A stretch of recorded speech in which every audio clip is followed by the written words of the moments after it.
We've talked a lot about healthcare workers being on the front lines of this coronavirus pandemic, but there's another group of people that's getting overtime to get people the care they need, and some of them are getting sick in the process. Fort Wayne's NBC reporter Corinne Rose has that story.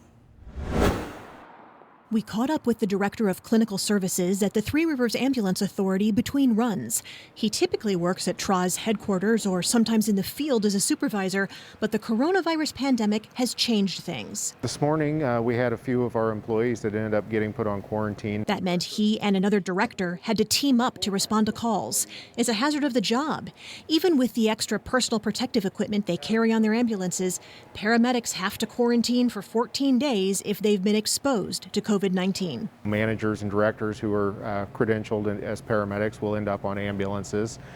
We may have to call in off-duty people to work overtime. He says the paramedics always wear masks, and if more PPE is necessary to treat a patient, they suit up with face shields, N95 respirators, gowns, gloves, and head coverings, which create a different risk. Now that it's cooled off outside, it's much more tolerable. But during the summer months, those gowns in particular are plastic that doesn't breathe.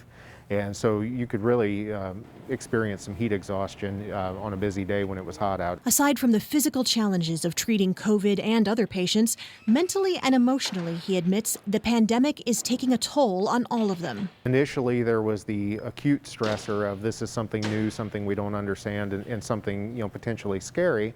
But as we've learned more about it, now it's the chronic stressor of this is what we're doing day in and day out for months now. It just seems unrelenting. He says if you have body aches with fatigue and especially shortness of breath, call 911 and paramedics will respond right away. Corinne Rose, Fort Wayne's NBC.